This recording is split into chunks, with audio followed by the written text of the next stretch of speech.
Muy buenas, Iñaki, bienvenido a Campamento Web. ¿Qué tal estás? Buenas, Emilio, ¿qué tal? Pues muy bien, con ganas, ¿no? De hablar contigo un ratillo. Nuestro programa de hoy va a ser un poco especial porque vamos a enfocarlo todo a desmontar o a confirmar mitos sobre posicionamiento web. Va a ser una especie de pasapalabra casi. Vas a poner luego el rosco por aquí. Sí. Eso para edición luego a lo mejor se complica la cosa, pero sí, la idea es esa. Y bueno, Vale. Iñaki, el primer mito el primer mito que queremos confirmar o desmentir es lo siguiente. Una tienda online necesita un gran contenido para posicionar. ¿Verdadero o falso? Vale, pues empezamos fuerte. Yo te diría de primeras, el contenido se suele entender como contenido textual, bien escrito, que hable perfectamente de todo. Y entonces, ahí, digamos que hace unos años igual Google sí necesitaba contenido porque todo era lo mismo, ¿no? Pero poco a poco se ha ido moviendo hacia lo que ahora está de moda, ¿no? Que es resolver la intención de búsqueda del usuario. El usuario tiene una necesidad y Google tiene que darle recursos para resolverla. Entonces, la gran pregunta que nos haríamos es, si tú quieres comprar algo y una web ofrece eso, ¿estás resolviendo la intención de búsqueda? Aunque el contenido sea mediocre, aunque solo haya datos técnicos y no haya nada redactado por una persona. Sí, entonces tienes oportunidades a salir. ¿Vale? Y además, si eres el que mejor la resuelve, ya sea por los criterios que tú mires, a nivel de autoridad, eres una referencia, tienes enlaces, a nivel de que hay una credibilidad total en tu tienda y demás, pero tu contenido es mediocre, sigues resolviendo la intención del usuario. Entonces, la respuesta corta sería no. Aunque he dicho todo lo primero para que luego no se me tiren encima, pero Sí. la respuesta corta sería... Si tienes un buen servicio, puedes posicionar perfectamente en un e-commerce con un contenido mediocre a nivel de fichas de producto. ¿Qué pasa? Que si encima tienes un contenido bueno, pues todo suma, ¿no? Lo que pasa es que seguramente sume menos que en un blog. ¿Vale? En un Claro. blog todo es contenido, en un e-commerce es una parte. No sé, por ejemplo, una categoría que tenga solamente un producto o dos productos, ¿cómo debíamos tratarla? ¿Directamente la quitamos? ¿Hay que hacer algo especial ahí? Depende de esos uno o dos productos, ¿no? Te diría, o sea, lo que no puedes... O sea, en un e-commerce todo va de la mano de la rentabilidad, para eso has creado el e-commerce, o sea, vender y punto. Entonces, el SEO tiene que estar por debajo de esa necesidad, ¿vale? Si tú necesitas una categoría para vender, lo que no puedes hacer aquí es decir, no, pues la voy a quitar aunque solo tenga dos productos. Si esos dos productos son interesantes, ya está. Lo que pasa es que, bueno, puedes entrar en conflictos con el tema de duplicidades, contenido duplicado. Si tenemos una categoría que habla de un tema y los dos productos hablan exactamente del mismo tema, ya se te provoca otro problema, ¿no? Entonces, eso sería una cosa que tienes que mirar. O sea, si vas a duplicar por duplicar, sí, tendrías que cepillarte la categoría o buscar vías para que Google acceda directamente a producto. Pero si no, hay casos, o sea, lo malo de cosas tan complicadas como hacer una estructura web es hacer afirmaciones Genéricas, ¿no? sí, genéricas y que además imponer como que esta es la forma de hacer las cosas. No, perdona. Incluso en un mismo negocio, distintas zonas de la web van a tener distintas soluciones. Lo que tienes que entender es lo que necesitas. Entonces, esta pregunta de ¿con dos productos tengo que cepillarme de la web? Te diría, no tienes por qué. Ahora, cuando lo bajemos, probablemente la mayoría de las veces sí lo hagamos, pero no será por el dos productos, será por un problema de duplicidades o algo así. ¿Vale? Justamente por eso te quería preguntar, si tenemos esa duplicidad de productos, ¿cuál es tu solución favorita? Bueno, lo primero, observa que tengas un problema, ¿vale? O sea, no te quedes con, ostras, sí me pasa. Te puede pasar también, yo qué sé, terminales móviles, ¿vale? Estás vendiendo iPhone S y iPhone no sé qué y iPhone no sé cuántos, ¿vale? Estás vendiendo un montón de variantes. O bueno, yo soy más de Android, ¿no? Pues me iría pues, al Galaxy 21 Ultra, Galaxy 21 tal, y encima en distintos colores y demás, ¿no? Lo que tienes que ver es lo que te está sucediendo. Estás canibalizándote a ti mismo porque Google no entiende la variedad de productos que estás ofreciendo. ¿Vale? Porque al final Google cuando coge los contenidos intenta simplificar en ese afán por eliminar el long tail, intenta simplificarlo a entidades concretas.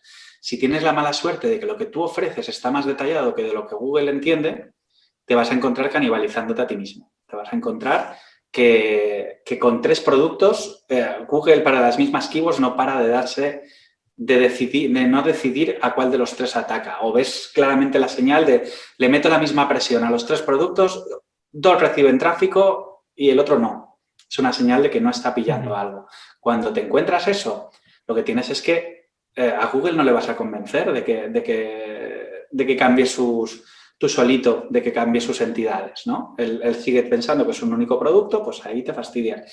Puedes hacer un intento de especializarte ya en contenido y que pille que no son la misma página, pero va a ser difícil porque los nombres son muy parecidos, o directamente decidir, no, el tráfico, necesito una página, una de las tres, o que mande sobre las demás, o necesito hacer una cuarta página que sea la acumuladora de los tres resultados. Cuando nosotros hemos tenido clientes que se han trabajado muchísimo el catálogo y dicen, no, estamos súper orgullosos porque los 2 últimos años hemos multiplicado el catálogo por 20. Y tú cuando te pones a mirar y dices, ya, pero igual con un por 10 bastaba. ¿No? Porque te has pasado de rosca y no hay intereses tantos como productos tú ofreces. Entonces, allí pues duele, ¿no? Decidir que hay productos de tu catálogo que no están aportando absolutamente nada a tu SEO.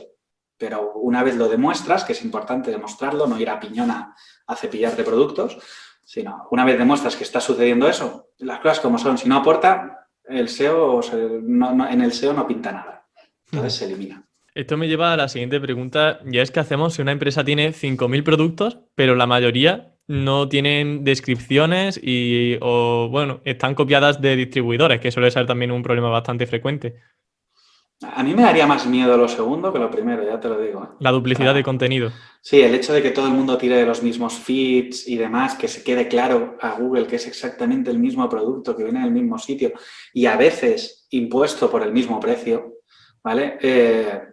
Eso nos hace entrar en una competencia entre todos los que consumimos el feed que no es buena, ¿no? Porque al final nadie destaca por un motivo u otro, sino que se trata al final, que es lo que pasa en muchos negocios de este tipo, que es un tema de enlaces. Porque como no hay diferencias, pues lo único que te queda es qué capacidad tienes tú de conseguir enlaces, porque lo demás es exactamente igual. Bueno, luego tenemos velocidad de carga y tal, pero si encima todos están en Shopify, pues estamos todos igual, ¿no? Sí. Te diré, 5.000 productos, si son tuyos, deberías ser una marca, deberías no preocuparte tanto por eso, o sea, tendrás una serie de productos que sean estrella y que esos los tienes que mimar más, los tienes que explicar bien, porque son los que te dan de comer y no te puedes permitir que un día venga Google y te los quite de encima, pero luego hay otros que, o sea, estas locuras que se hacen de, no, vamos a sacar presupuesto para coger nuestros 15.000 productos del catálogo y redactarles contenido a todos ellos a medida con un EAT de la leche, ¿no? La pasta que puede costar eso, la de dinero que puede costar, aunque lo subcontrates a euro las 50 palabras, ¿vale? Es enorme. O sea, piensa en si vas a rentabilizar lo más mínimo todo eso. Y que hayamos con esos productos que no queremos ni que tengan contenido, no son, digamos, útiles para el negocio o no muy útiles para el negocio. Las desindexamos, las dejamos que Google las indexe. O sea, al final es un tema de ir priorizando el contenido, ¿no? Entonces, el contenido se prioriza en función de lo que te aporta. Entonces, tienes que analizar. Nosotros ya sabes que vamos con el dato por delante antes de hacer locuras. Sí. Entonces, lo primero es analizar qué te aporta en el negocio y hacer una priorización. Igual, si quieres entenderlo así, clusterizar en varios grupos. Productos sin los que muero, productos que me terminan de mejorar el margen, y vamos, cuantos más graditos hagas, mejor. Entonces, cuando lo tienes todo clasificado es mucho más fácil de decidir, porque ya no hay blanco o negro, hay un montón de tonos de gris. Entonces, decidir que al negro absoluto lo desindexas no es un drama, porque ya es que eso no tiene nada, ni visitas, ni clics, ni pasa el buscador por ahí, ni hace nada con eso, ¿no? Es catálogo profundo, fuera, ¿vale? Pero luego tendremos tonos de gris, sitios donde digamos, oye, yo te estoy relegando que si me indexas bien y si no también, o sea, la araña le está maltratando hacia ese tipo de productos y no me estás haciendo mucho daño porque lo voy controlando a nivel de autoridad del site, pues los dejo ahí. Si rascas un poquito con esos, pues es dinero. Justo con eso creo que podemos jugar mucho el tema del interlinking, ¿no? Quizá destacar dentro de la página de inicio, en las propias categorías, mejorar mucho la parte de enlazado interno y quizá no desindexar productos que, aunque a priori puedan parecer que no son interesantes, a lo mejor hasta posicionan para alguna long tail que sea relevante, porque a lo mejor, pues no sé, botella de agua de 50 50 centilitros nos parece una chorrada, pero a lo mejor esa ficha de producto de una botella de agua posiciona y bueno, pues que esté indexada quizá no nos resta tanto. Y eso sí, pues no priorizarlo quizá a nivel de interlinking si vemos que no es una prioridad para el negocio. Claro, o sea, tienes que tenerlo muy claro. Y aquí en el e-commerce antes antes había una tendencia que era todos los productos se tienen que indexar porque es mi e-commerce tal. Y ahora los SEOs estamos como cogiendo la tendencia al revés, ¿no? Sí, De todo, coger un todo, todo catálogo, no index. sí, te encuentras un catálogo de 100.000 productos y vamos a ver si lo dejamos en 2.000. Ni lo uno ni lo otro, ¿vale? O sea, Sí. Yo creo que el crowd budget ha hecho mucho daño, ¿eh? Las charlitas de crowd budget, que al final la gente se ha vuelto loca, ¿no? No lo digo por nada, porque obviamente algo que hay que tener en cuenta en sitios grandes, pero quizá, pues, no sé, no hay prioridad en realmente proyectos que sean pequeños o medianos. Sí, pero el problema que hay ahí es que normalmente, claro, hace unos años, cuando no se hablaba tanto del crowd budget y no, tú le decías a alguien crowd budget y ya tenías que dedicar la reunión a explicar qué era el crowd budget. Ahora ya Sí. no, ¿no? Ahora ya se entiende lo que es y tal. Pero cuando te encontrabas en eso, ¿qué pasaba? Como no era algo súper conocido, es que entrabas en el cliente que entrases, si era grande, había un desastre. Entonces siempre había cosas que arreglar porque había un desastre, siempre lo había. ¿Qué pasa ahora? Entre que el software evoluciona, se va haciendo más proseo, cosas como la usabilidad ahora ya forman parte de las webs, ¿vale? Algo tan tonto, la experiencia de usuario. Y quieras que eso a nosotros nos permite en SEO que las cosas vengan medio bien hechas. No del todo, pero vienen ya medio bien hechas gracias a otras disciplinas. Nos provoca que ahora, pues eso, la gente lee y dice, no, es un sitio grande, tiene que haber problemas de crowd budget. Y lo primero es ver si los hay.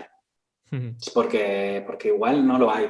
O igual, si tú tienes un catálogo, por ejemplo, muy fijo, que no va evolucionando, y la araña pasa muy poquito, al menos ha pasado. Tu problema es cuando no paras de gestionar entradas y salidas de producto, o no eres tienes un componente de usuario, ¿no? De que el usuario genera las propias ofertas, ¿vale? Ahí, por ejemplo, puedes tener muchos más problemas de crowd budget, porque necesitas que Google vea lo nuevo y, en cambio, sigue con su cola de rastreo mirando cosas que no le interesan a nadie, ¿no? Sí. Pero, en cambio, si tú tienes un catálogo de 5.000 productos, que ya te digo que para Google 5.000 URLs son palomitas. Sí, no es nada realmente. No es nada, ¿vale? Y en cambio, es un e-commerce grande, un e-commerce que tenga 5.000 productos propios. Normalmente, si tus productos son fijos, igual el crowd budget, aun teniendo 5.000 productos con sus taxonomías, su blog y tal, no es para ti un problema. Entonces, los problemas empiezan en otro sitio, no tan pronto. Vale. Bueno, ya que has dicho esto, ¿a partir de cuántas URLs más o menos sueles preocuparte más por el crowd budget y este tipo de problemas? No es tanto URLs, sino sería un poco el crowd demand, o sea, hasta qué punto Google te quiere atacar, ¿vale? Versus lo que tú tienes que ofrecer. Y ahí el problema es ser pequeñito y ambicioso, ¿vale? Sobre todo es uno de los principales problemas. ¿Y por qué ser pequeñito puede ser un problema?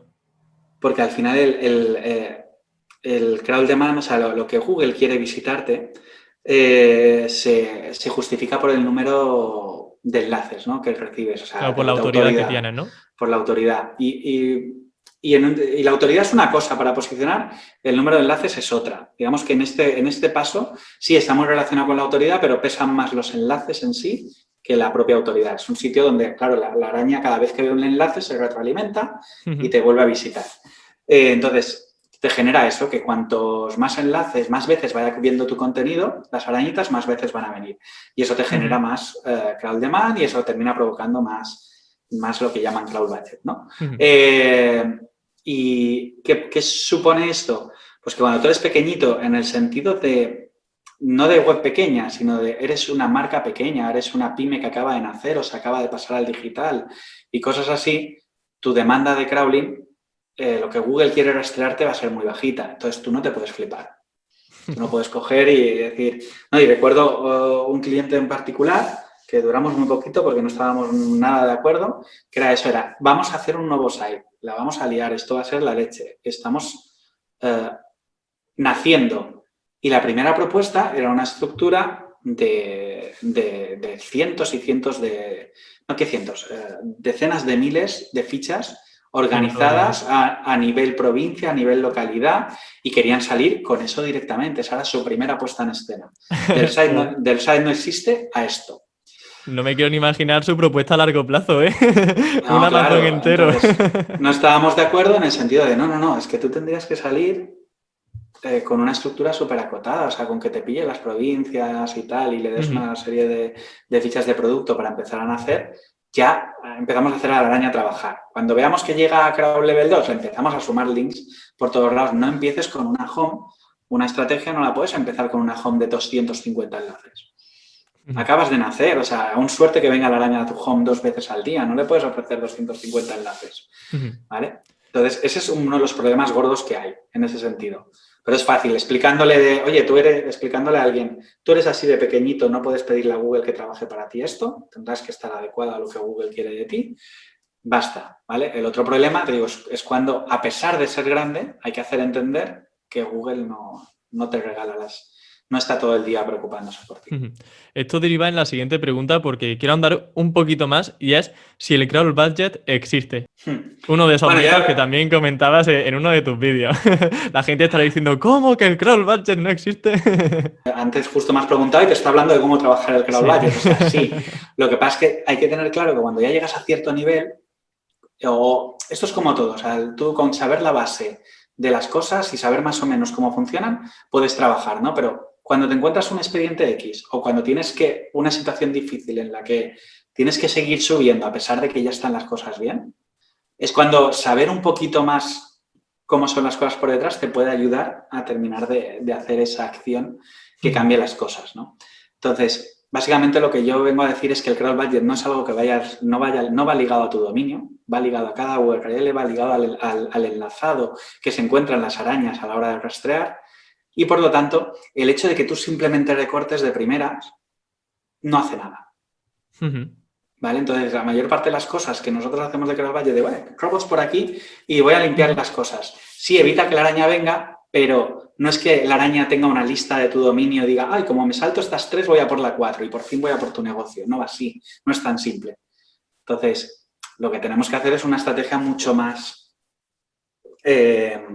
profunda y conseguir que las arañas no paren de ver enlaces hacia donde te interesa y dejen de ver absolutamente todos los enlaces hacia sitios que no te interesan. ¿Qué pasa cuando arreglas menús, cuando haces las cosas típicas de Crawl Budget? También estamos provocando eso. Entonces, por eso el Crawl Budget funciona, pero cuando lo hacemos a lo bestia, sin pensar, de simplemente vamos a meter el cuchillo y a cargarnos cosas, no acaba de funcionar. Pero es porque es un tema mucho más profundo, es un tema de arañita a arañita, se van cogiendo datos y la base de datos de crawling es global.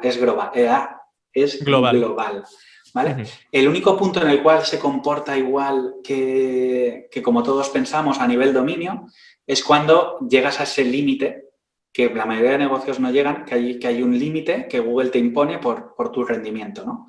Entonces, cuando él ve que tu site tiene tantas URLs que tendría que estar todo el día rastreándolo para estar al día, coge y aplica esa parte y dice, oye, ¿cómo es de rápido tu site? Si tu site es lento, te voy a poner un límite y te voy a decir, no paso de aquí porque creo que soy parte de la culpa de que tu site sea lento. Entonces, no pasa de ahí. Y ahí es cuando sí que funciona todo lo típico porque dices, no, si aumentas el VPO, ¿qué pasa? Que Google se da cuenta, sube ese límite y te rastrea más. Que le eliminas basurilla y no tiene que pasar, no pasa y realmente puede subir aunque tenga este límite, puede ocuparse del negocio.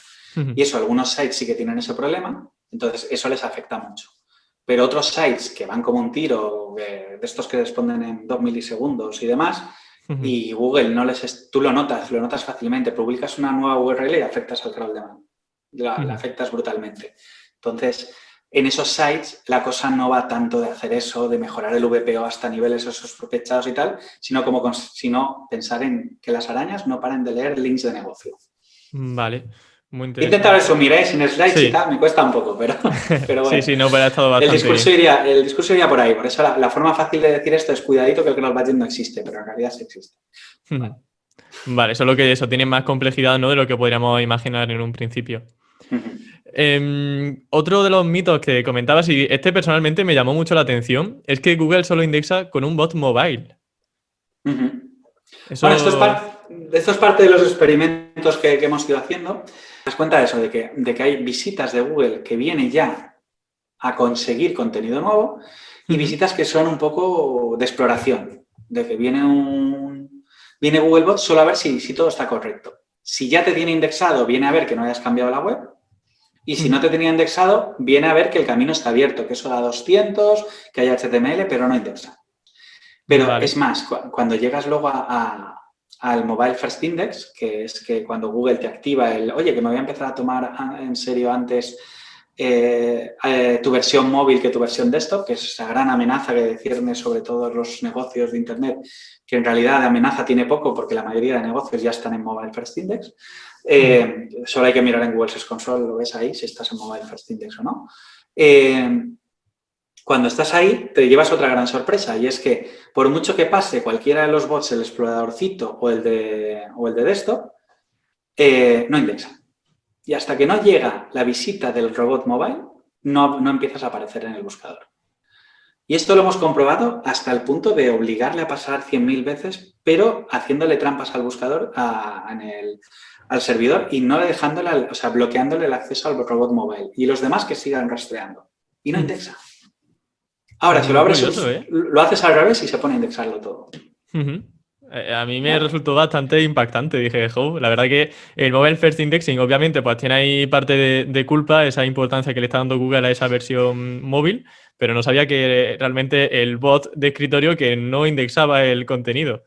La verdad que No, aporta señales, o sea, no se trata de que sea inútil, no son visitas inútiles, ¿eh? Sí, o aporta señales Sí, o le aportas señales a Google, por un lado, para decirle a ese explorador, oye, que esta la puedes visitar con el mobile, ¿vale? Sí. Entonces, si al explorador no lo dejas pasar, igual el mobile no pasa. A mí me recuerda como un soldadito, ¿no? Quizá que va dando paso, va abriendo paso para el bot de móvil. El matao, ¿vale? El matao es el bot matao, ¿vale? El que le dan el trabajo chungo, ¿no? El de tú de para allá y si funciona bien nos llamas, ¿vale? Pues si ese llama y dice, oye, que esto está fatal, pues no vendrás, ¿no? Pues es un poco así, la alegoría sería esa. Pero la sorpresa es esa, o sea, el Mobile First Index no se refiere a un first de principal, sino que la primera indexación la tiene que hacer mobile. Si no la hace mobile, no se indexa. Y ese es el first, que es claro, ya sabes, John Miller, el Otte, el Gary Iles y demás, les gusta jugar al despiste, todo lo sueltan así que no se termina de entender. Pero luego les lees con esta perspectiva y dices, es que nos lo estaban diciendo, porque le vas mirando mensajes que dejan y te están diciendo claramente, es que el que indexa es el mobile, tío, o sea, dame de contenido mobile. Sí. ¿Vale? Qué bueno, Iñaki. Justamente, ahora que estamos con el tema de la indexación, te quería preguntar, uno de esos mitos que también has mencionado y veremos si es cierto o no, que es que indexar y reindexar es lo mismo. ¿Es cierto o no es cierto? No. Yo lo que he dicho es que no es lo mismo. Efectivamente, sí, yo te estoy preguntando. O sea, ya tú me dices si sí o si no. No es lo mismo. Pero no es lo mismo como proceso, en el sentido de que la gente muchas veces dice, oye, no entiendo, y es una duda recurrente y nos ha pasado a todos, no entiendo, o sea, estoy mirando logs, Google pasa por la URL, pero no le da la gana cambiarme el tipo de snippet o cambiar la caché.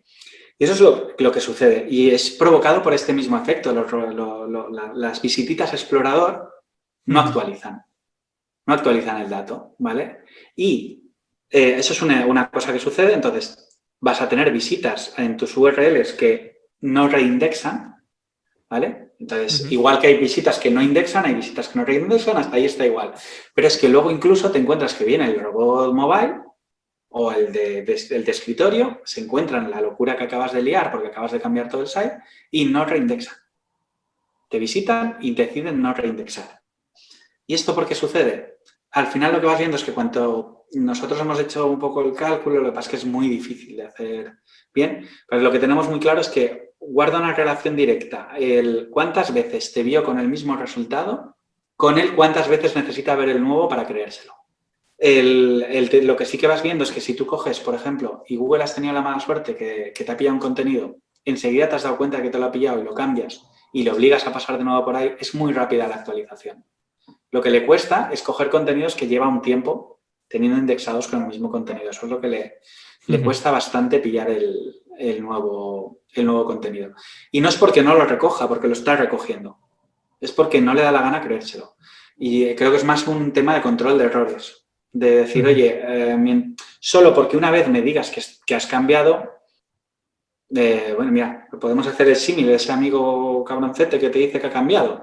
Pues solo porque me lo digas, no me lo voy a creer, me vas a tener que demostrar que has cambiado, ¿no? Pues es un poco la misma película. Buena comparativa, ¿eh? Buen símil. ¿Es posible, Iñaki, saber qué peso tiene cada enlace saliente dentro de un contenido? O incluso, bueno, interno también nos valdría, creo yo. Bueno, saberlo, partiendo de la base de que no tenemos ni idea de nada, no sabemos nada, no de eso, sino de nada, pues no sería la respuesta fácil.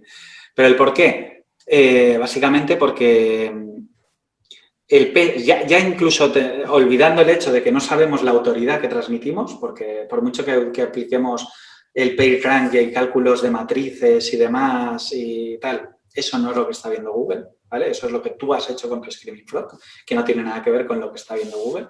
Esa es la primera problemática que tenemos. La segunda es el reasonable surfer, ¿vale? El hecho de que Google, cuando ve los enlaces, por un patrón del que podemos leer patentes, pero que al final no sabemos exactamente cómo lo hace, él decide que hay enlaces que tienen más presencia y hay enlaces que tienen menos presencia. Y como no acabamos de saber cómo calcula esa presencia, si es un tema de orden de lectura, si es un tema de que renderiza y lo más grande y más visible va antes o no, si el HTML, al menos ciertas etiquetas, como por ejemplo los Hs, le afectan más o le afectan menos. No sabemos qué es, pero sabemos que hay algo de eso, porque tú tienes muy claro que los enlaces de un footer pesan menos, porque lo ves que no... añadiendo un enlace en el menú principal ganas mucho más que añadiendo un enlace en el footer. Y lo ves. Sí. Lo ves empíricamente. O sea, en las estrategias lo has metido primero en el footer, no ha funcionado, lo mueves al enlace principal y ahora sí que está pegando fuerte. Entonces, sabes que eso sucede. Lo que no sabes exactamente por qué. Entonces, como no sabes por qué, no lo puedes calcular. Y como no lo puedes calcular, es imposible saber lo que transmite un enlace. Ahora, como tenemos que trabajar con algo, lo normal es que apliques el PageRank a lo bestia, es decir, sin importar dónde están los enlaces, nos olvidamos de ese reasonable surfer y calculamos el traspaso de autoridad de la forma normal, o sea, con el coeficiente de desviación y con la repartición de pesos. Pues eso, la teoría del link-juice, que sigue siendo válida para trabajar ya a día de hoy, a pesar de que no tenemos ni idea de cómo de grande sería cada agujerito del cubo en el link-juice. Hay otro mito que comentabas y era, que Google no identifica solamente la temática de un contenido por el texto que hay dentro de ese contenido, digamos, sino también por otros enlaces que están realmente apuntando hacia esa URL, ¿no? Y el anchor también que incluyen. Claro, bueno, eso creo que aparte es bastante extendido, la gente lo va sabiendo, lo que pasa es que también depende de si te dedicas, si eres un SEO que no te has dedicado nunca al link building ni a hacer arquitectura, igual te es más desconocido que eso sucede, ¿no? Y hay que explicarle a la gente que es eso, que las señales semánticas no son solo el contenido. Los contenidos, yo siempre explico, el contenido es lo que suma, pero luego los enlaces multiplican. ¿Vale? Entonces, si tú tienes una buena base de contenido, empezarás por un número que al multiplicarlo será mucho más grande. Si tú tienes una porquería, pues al multiplicarlo se va a quedar todavía pequeño, ¿no? Pero estos enlaces terminan de dar contexto y tiene todo el sentido, porque al final toda la fórmula del PageRank está basada en un enlace es un voto, ¿vale? Es una página que está referenciando a otra y diciéndole, oye, este tío vale, yo voto por él y por eso le pongo un enlace. Entonces, si tú empiezas desde esa perspectiva a entender el mundo, tú te das cuenta de que, por ejemplo, que un votante de Trump te hable de libertades, para ti no significa nada. ¿Vale? Es como, bueno, sí, ¿no? O que alguien de Podemos te hable de economía, de cómo montar tu startup, pues dices, de primeras igual das un discurso de coña, porque a lo mejor vienes de un sitio que sabes bien de lo que hablas, pero de primeras no te cuadra, ¿no? No te cuadra el tema.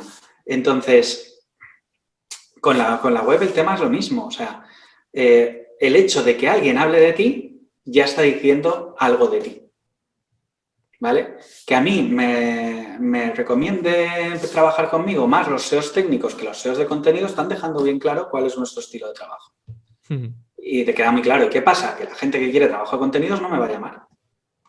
¿Por qué? Porque la gente de contenidos dice que este tío dice cosas raras, se pasa todo el día hablando de numeritos extraños, ¿no?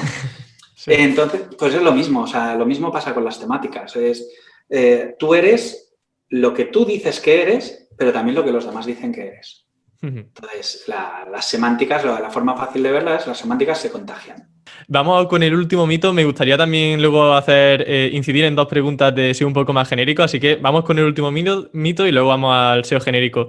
Y ese mito es sobre si poner nofollow es lo mismo que ofuscar enlaces. Ofuscar enlaces, para que la gente no lo sepa, es poner un enlace que Google no lo detecta, pero un usuario dentro de una web sí que puede pinchar y sí que puede rastrearlo. Así que partiendo de esa base, ¿es lo mismo un nofollow que esa ofuscación? Vale, aquí hay 2 perspectivas. Una es a nivel rastreo, a nivel de cómo trabaja Googlebot, o a nivel autoridad. A nivel de rastreo, sorprendentemente, yo todo lo que tengo visto es que es exactamente lo mismo. Un ofuscar, tú te matas a ofuscar para que la araña no lo vea, y Google los nofollows no los sigue. ¿Vale? ¿Qué es lo que sucede? Que al final, a la larga, suele terminar entrando. Pero yo de todas las pruebas que tenemos controladas, y tenemos alguna que pasa el año y pico, ¿vale? No entra. Y el día que le quitas el nofollow, entra. Dices ¿vale? Que al final acaba entrando, ¿por qué razones? ¿Por qué acaba entrando? ¿Por qué? Porque normalmente, por mucho que digas, nadie ha hecho nada, nadie nunca ha puesto un enlace, nadie nunca lo ha publicado en ningún sitio y tal, acaba publicándose. Sí. Entonces, nosotros tenemos pruebas. Y cuando te digo pruebas, son pruebas que solo sé yo cuáles son y sé yo cuál es la URL. Pero te digo, y esto supongo que provocará que en 2 días se muera ese test, pero me da igual porque lo tengo ya visto desde hace mucho tiempo. Directamente, si miras en mi Cutre blog, en el footer hay enlaces de nofollow, de SGC y Sponsored que llevan ahí un año y el contenido nunca lo habéis. Nunca ha pasado la araña por él. Otra. ¿Vale? Y están en el footer. ¿Vale? Bueno, ahora hace un mes o cosas así, desde que antes de Navidad que paré el YouTube una temporada porque ya había que descansar un poco. Igual ahora han entrado, ¿vale? Pero hasta entonces no habían entrado, ¿vale? Y de hecho alguno de ellos se le quitó en plan solo para hacer doble check de, bueno, lo quito, entra al día siguiente e indexa. Indexa como indexación nueva, de estas indexaciones que sí. Al principio aparecen a pesar de que la URL esté hiperduplicada. Y luego tenemos otros enlaces no tan evidentes como el footer de un blog, ¿vale? Que igual, que no entran. Y basta que le des una señal tonta. Y una señal tonta es dejarte la URL en cualquier sitio escrita, aunque no sea un enlace, y ya entra. ¿Vale? De hecho, hay mucha gente, un nofollow mal hecho se visita mucho... Perdón, un ofuscado mal hecho, de esos que se dejan la URL puesta en el HTML, se visita casi al instante, se visita. En cambio, un nofollow no se visita. ¿Vale? El nivel de rastreo son prácticamente lo mismo. El problema es que a nivel de autoridad, Google nos dice que no son lo mismo. Es decir, Google nos está diciendo que los enlaces nofollow se pueden tener en cuenta en el reparto de autoridad. Claro. Y uno, entonces, ¿qué te quedas con? Si no lo ve Google, mejor. Si yo tengo dudas sobre cómo va a trabajar mi autoridad, yo al final pongo los enlaces por 2 motivos, por rastreo y por autoridad. Entonces, si en una de las opciones digo, un nofollow me basta, no va a rastrear, genial. Pero alguien podría liarla y entonces se rastrearía, con lo cual es débil. Y por el otro lado, tengo no se va a rastrear, pero Google lo ve, cuidadito, pues prefiero que no lo vea. Prefiero que no lo vea y además bloquearlo para que si lo ve, no lo visite. ¿Vale? Bloquearlo entendemos con robots.txt. Con robots.txt, con bloqueos desde el servidor para prohibirle a la araña entrar, con lo que te apetezca que Google no lo vea. Entonces, o sea que antes de poner un nofollow, realmente, aunque no lo rastrea, tú prefieres, ya has llegado a ese extremo, ponerlo como ofuscado o una URL o un patrón bloqueado. Dependería un poco del negocio, te dirías. A poner un par de nofollows por ahí sueltos para hacerte la vida más fácil, no pasa nada, ¿vale? Te diría cosas como un aviso legal, tú quieres que Google lo vea, no quieres bloquearlo. Lo que pasa es que no quieres es perder la autoridad en todos tus sites. Entonces, un aviso legal que en tu home esté enlazado normal y en el resto de páginas esté con un nofollow, no me parece una mala estrategia. Igual es mejor que en tu home esté normal y en el resto esté ofuscado y así ni siquiera repartes autoridad, vale, igual es mejor, pero es más difícil que te hagan caso y es un poco peliagudo, ¿no? Que alguien clique en el aviso legal y no lo pueda ver es duro, Sí. ¿vale? Porque ha petado el JavaScript, ¿vale? Y un nofollow siempre va a ir. Entonces, se pueden usar para cosas internamente, ¿vale? Pero al final casi siempre es mejor la ofuscación. Lo que pasa es que la ofuscación tiene el tema de, aunque Google todavía, que conozcamos, no ha penalizado a nadie por ofuscar a lo bestia, yo creo que algún día lo veremos. Algún día veremos a alguien que cae a lo bestia y justo a las pocas semanas empiezan a decir los de Google, es que no deberíais ofuscar. Bueno, yo he leído alguna cita ya de John Mueller o de Gary Alais en Twitter que decían que, bueno, que ofuscar enlaces realmente sirve para ese link sculpting, para esa medición del traspaso de autoridad. O sea que a priori yo creo que a medio o largo plazo no creo que tenga que ser una estrategia penalizable. No, yo digo que es como todo, abusar. O sea, una Eso sí, cosa es... que los sellados son muy expertos en abusar de cosas. Claro, o sea, una cosa es... ¿Nosotros ofuscamos enlaces con nuestros clientes? Sí. Te lo digo ya, sí. Pero a bisturí. Oye, este me molesta mucho, está en todo el site, vamos a buscarlo. Vamos a coger esta zona que por usabilidad no nos queda otra que llenarla de enlaces, vamos a ofuscar enlaces. Pero no como primera acción. La primera acción para controlar la autoridad es eliminar el enlace. Y si usabilidad no te deja, pues entonces... ya empezamos a hacer usabilidad pactos. Entendemos que un enlace que al usuario dentro de la tienda online, dentro del e-commerce, le va a ser útil. Por ejemplo, para un filtro para ver casas con jardín de 4 metros cuadrados, bueno, de no sé cuántos metros cuadrados, etcétera. Que a nivel SEO no te importa, pero al usuario sí que le importa. Pero claro, eso puede hacer que se distribuya la autoridad a niveles catastróficos. Claro, o sea, los enlaces en las homes de promociones que no van ligadas a SEO en realidad, tú como SEO no los quieres. La mitad del footer que te están endosando, de los enlaces de los footers estos de columnados con 5 columnas de footer cada una con 20 enlaces, la mitad o más de la mitad de esos enlaces no los quieres para nada. Pero alguien ha decidido que tienen que estar ahí, a veces con más motivos, a veces con menos. Enlaces de paginaciones tienen que estar ahí, por supuesto, la gente tiene que poder paginar. Pero las paginaciones muchas veces son destroza crawlings, o sea, no las queremos para nada. Entonces, bueno, para nada no, para indexar productos, pero bien atadas, la mitad de paginaciones no hacen falta. Otras sí, otras son necesarias, pero la paginación en la o en home, un periódico quizá, ¿no? y tal... En un periódico, la página 10.500, pues a lo mejor en un periódico esa paginación es inviable. Ni sirve ni Google lo va a mirar, o sea, claro. Seamos claros. Ni veo ningún usuario, por muy amante que sea el periódico, clicando en el enlace 10.000. Pero bueno. Genial, Iñaki. Bueno, pues la parte de mitos yo creo que la has defendido bastante bien, así que un 10 de 10.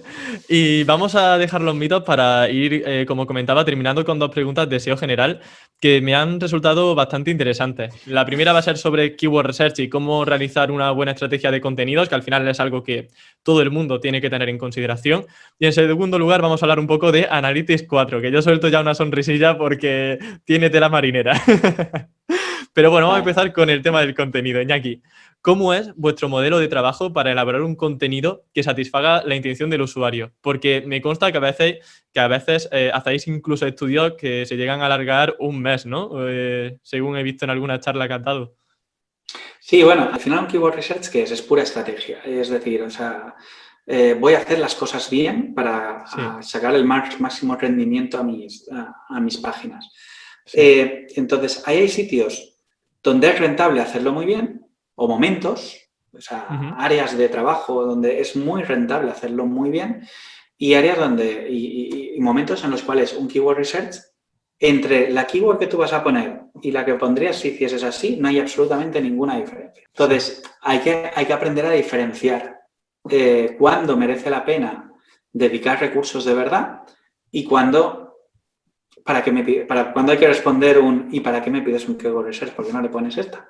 Esto es como cuando se hace SEO internacional y dicen, quiero estar en 5 idiomas. Bueno, primero vamos a ver los recursos que tienes, qué necesidad tienes de estar en 5 países distintos y, bueno, pues hacer primero una estimación de lo que te va a costar y lo que necesitas. Tienes que tener muy claro eso, o sea, la gráfica típica de esfuerzo-beneficio, ¿vale? Sí. Y tú tienes que estar en medio, siempre, de esfuerzo-beneficio. Pues hay que tenerla clarísima en el tema del Keyword Research. Porque no puede ser que cosas vitales como puede ser la estructura de la web, qué secciones existen en la web, cómo son mis menús y cosas así, las hagamos tirando de Google AdWords y te quedes tan Ujú. ancho. Y con eso digas que has hecho una arquitectura web y te quedes así de ancho, que lo hace un mogollón de gente, ¿vale? Y dices, cambiar la arquitectura web ya no solo por el dinero que puedas ganar si lo haces bien, sino nos va a suponer tantas horas de técnicos como que las estipulamos en 20.000 euros. Y tú vas y le dedicas un análisis de AdWords y te quedas tan ancho. A un gasto de 20.000 euros por parte de la empresa. Eso Está es tener feo, ¿eh? es tener Está muy poco feo. respeto por la Sí. empresa, ¿vale? Si ellos van a dedicar todo eso porque es una acción importantísima, tú haz bien tu trabajo. Y hazlo muy bien, ¿vale? En cambio, cuando coges y dices, no, es que voy a escribir un post que va a tratar sobre esto y sobre esto otro y le voy a dar ya esta orientación. Tú ya has decidido lo que vas a poner. ¿Para qué haces un keyword research? ¿Vale? O sea, Sí. ponle título y luego si el título no está bien ya lo mejoraremos, pero no te mates, ¿no? Serían como los dos y dentro pues un montón de tonos. Entonces, ahí nosotros sí que de hecho tenemos una charla en el Clinic Summit, está grabada ahí por YouTube, que hablábamos eso de SEO orientado a intenciones de búsqueda, no a keywords, que es como dar un paso más atrás todavía de lo normal para hacer keyword research. Es decir, el primer paso, el keyword research tiene más de análisis de mercado, un keyword research bien hecho tiene mucho más de análisis del mercado que de AdWords, que de la Planner Tool de AdWords. O sea, tú puedes hacer algo impresionante sin pasar por esa tool y que esté mucho mejor hecho que toda la gente que se hace sus Exceles de volúmenes y demás. ¿Por qué? Porque al final se trata de adecuar la oferta a la demanda, de coger y decir, he detectado qué es lo que necesitan mis usuarios, sobre todo los que me compran, los tengo clasificados, he hecho modelos, o sea, he hecho el persona buyer, el buyer persona nosotros lo llamamos persona SEO porque al final la mitad de las milongas que se cuentan para el persona buyer no sirven para nada, pero no sirven para nada en nuestro terreno, para otras cosas Sí. sí, pero... Entonces, preferimos quedarnos con la parte que nos sirve y no hacer todo el esquema. Quizá un ¿Vale? focus group, ¿no? Más bien, o cosas por el estilo. Al O eso. final, bueno, nosotros nos solemos basar mucho por un lado, pues lo típico para hacer un estudio de mercado, o sea, competencia, conocimiento del cliente que se suele obviar y el cliente no tendrá ni idea de keywords, no tendrá ni idea, el de marketing, digo, el típico tío de marketing, tal, pero sabe perfectamente lo que vende y tú no. ¿Vale? Entonces sabe a quién se dirige, por qué se han tomado decisiones, que muchas veces no les preguntamos. Entonces por ahí salen muchas cosas. Luego toda la capa de análisis cualitativo, si se te permite hacer. Algo tan sencillo como preguntarle a los clientes después de comprar por qué me has comprado, que son ya temas de otro tipo de análisis que no se suelen hacer en SEO, ¿no? Y que es básicamente coger y decir, oye, quiero saber a por quién voy. ¿Por qué? Porque lo normal sería que nosotros hablásemos con marketing y que marketing nos dijese, mira, te doy el portafolio de cómo trabajamos aquí el usuario. El usuario es este tipo. Lo hemos identificado en 4 targets distintos. A este le atacamos con este mecanismo, y a este con este otro y a este con este otro. Y así, por eso hemos parido la web así. Con lo cual tú sabes que en tu sección catálogo deberías ir a por estos, en esta otra por estos. Y eso nos facilitaría mucho la vida. Claro. Ahora, tú pídele a la mitad de las empresas en España o en Latinoamérica que te den ese dossier. No lo tienen hecho. Entonces tienes que hacer tú ese trabajo para poder llegar a ese escenario genial en el cual cuando tú te encuentras un producto sabes a por quién vas. No solo sabes qué keywords, sino sabes quién es tu comprador. ¿Vale? Claro, y eso a la hora de hacer el Además, contenido te da una ventaja competitiva importante. y te hace que la parte dura, la desagradable de todo este análisis, que es sacar los datos, sea súper corta, porque ya no lo miras todo, ya solo miras lo que... Ya no haces keyword research de 2.000 keywords, haces keyword research de 20, porque Sí. sabes muy bien a lo que vas. Entonces, eso es un poco lo que nosotros vamos explicando. Ahora, ¿tiene sentido hacer todo este ejercicio para escribir un post? No, no lo tiene. Entonces, lo que nosotros estamos haciendo, que nos vimos cojos con algunas solicitudes que nos hacían, que era, nosotros hacíamos hacer la versión Light y la versión Pro, pero no sabíamos decidir todos esos pasos intermedios y ahora es lo que estamos desarrollando, decidir cuándo distintas etapas las hacemos y cuándo no las hacemos dependiendo del tipo de keyword research que tal.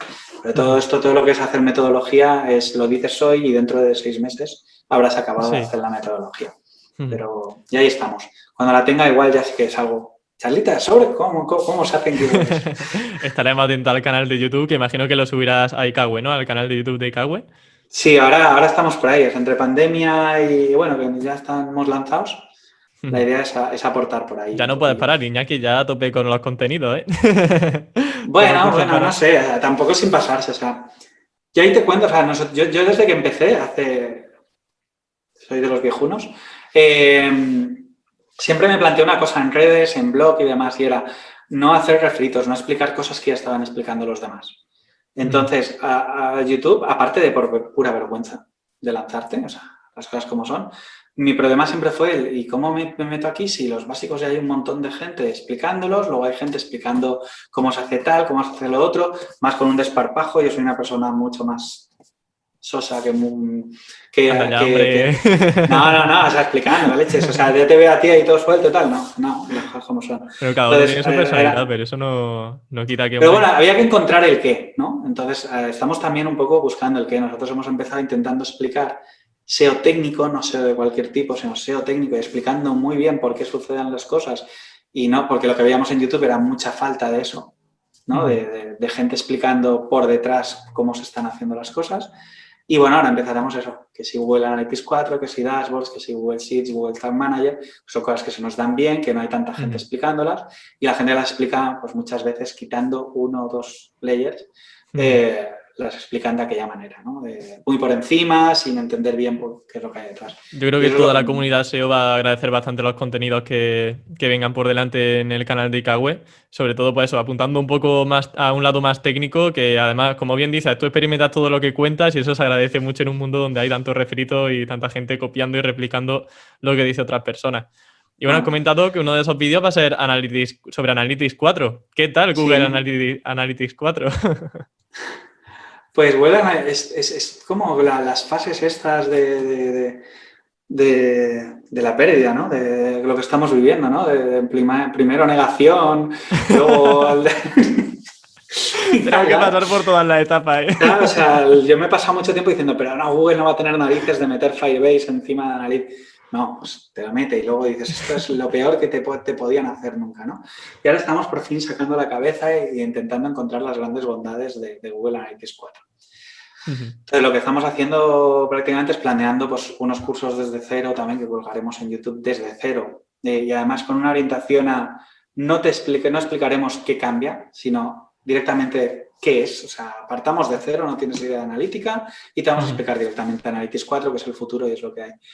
Y una de las cosas que yo ya veo claro es que hay que entender que Google Analytics 4 tiene una nueva base, nos va a permitir hacer cosas que antes no se podían hacer, cambia radicalmente las posibilidades de orientar la analítica, pero es volver a 2012, a nivel de cosas avanzadas.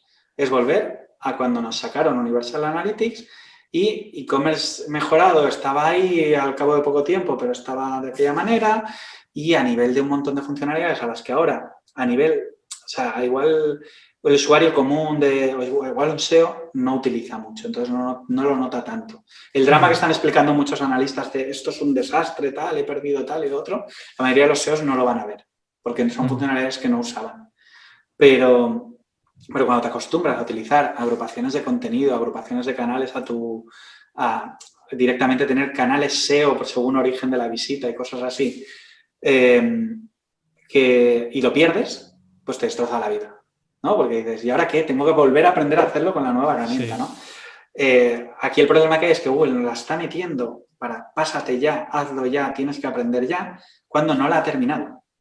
Ya. Parece que está como una fase beta, o sea, no pone beta por ninguna parte, pero da la sensación no, porque no es beta, porque la herramienta funciona. Lo que pasa es que si la comparamos con lo que teníamos antes, le echamos en falta muchas cosas. Y dices, ¿cómo has tenido narices de pedirme que abandone un producto que tiene 8 años de evolución por un producto que acaba de nacer? ¿Cómo tienes ese morro, ¿no? De decirme, deja de utilizar todo lo que has pasado 8 años aprendiendo con nosotros y vuélvete a las bases.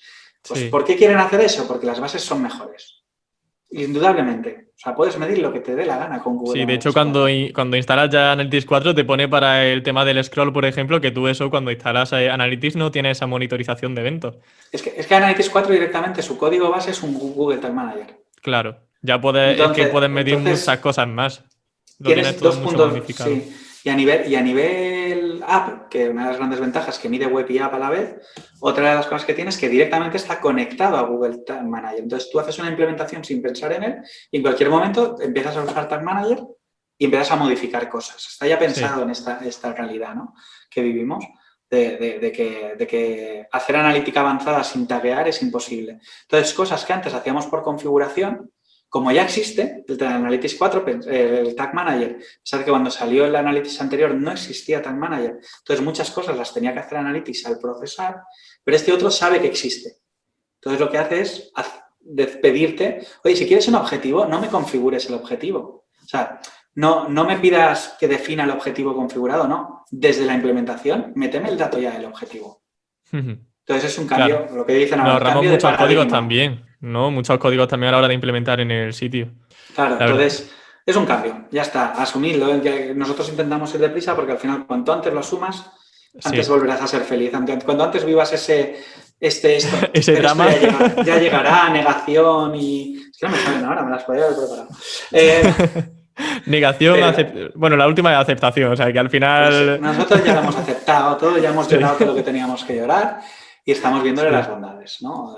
Esto es lo que hay. De todas formas, para los usuarios que igual estén asustados, que sepan que pueden hacer una instalación dual, porque dentro de la instalación avanzada dentro de Google Analytics pueden poner que se instale tanto la versión de Universal como la de la 4. Y de esa forma, pues, tienen un poco los dos mundos. Las dos. Y no van a saco con la 4, que igual se saturan y dice... Yo diría, o sea, yo el mensaje que estoy lanzando en ese sentido es, eres nuevo en analítica y tienes que crear una nueva cuenta de analítica, olvídate de lo viejo. Estás empezando, no vas a utilizar las... dices que lánzate al 4, a la 4 y ya está. Ya tienes una cuenta con tu histórico, ya estabas trabajando, tienes tus dashboards hechos y demás, o eres un analista más experimentado, estás acostumbrado a usar funcionalidades. Las dos. Usa las dos. Usa las dos y siempre intentando sacar el dato antes del 4 que del 3. ¿Qué pasa? La mitad de las veces no podrás. No está en la nueva, efectivamente. No, pero el mensaje que estamos dando es eso. O sea, si nosotros ahora nos viene un nuevo cliente que está empezando en analítica, lo que le vamos a decir es, te hacemos la implementación en Analytics 4. Porque no tiene sentido hacerte la implementación en algo que en 2022 igual no existe. Ya, es que claro, no sabemos ni cuándo va a desaparecer ese Universal. No, bueno, pero yo se supone que va por ahí el tema. Lo que pasa es que como tienen tantas cosas pendientes por hacer, hombre, está el tema de que no las hacéis ni de coña en un año, ¿vale? No las hacéis. Y la queja que van a tener que administrar, porque yo creo que 40 millones de personas van a empezar a decir, pero yo quiero seguir con mi Universal. No me sí, pero al final son muy listos los de Google ahí, ¿vale? Porque al final el ecosistema que tienen montado a nivel de Google Analytics se basa en yo soy Google, doy mis mensajes, luego tengo a mis partners que repiten mis mensajes porque les he explicado bien, les he formado y está claro que tal, que por ahí es el camino que hay que seguir y ahí atacamos a los grandes, pero no trabajan los pequeños. O sea, ¿por qué? Porque al final, por empezar, lo que les va a dar a ellos dinero son los grandes, son los cosas como son, el que no paga un duro no le interesa tanto a Google, pero por otro lado... ¿tú cómo aprendes analítica? Leyendo a los grandes. Entonces, cuando toda la base de grandes negocios, grandes analistas estén pasados a Google Analytics 4, los demás solo seguirán la ola. Bueno, Iñaki, la entrevista, lamentándolo mucho, termina aquí. Ha sido de verdad todo un lujazo tenerte aquí en Campamento Web. Llevamos una horita hablando de SEO técnico, pero la verdad que se me ha pasado volando y mira que es un tema denso, ¿eh? Así que muchísimas gracias por venir al programa y espero que te lo hayas pasado bien. Me he pasado muy bien, Emilio. Un placer y muchísimas gracias por invitarme a estar contigo un ratillo. Nada, a ti, Iñaki. Un abrazo. A ver si nos vemos prontito en algún evento, cuando pase toda esta basura. Que ya toca. Sí. Muchas gracias, Iñaki. Un abrazo.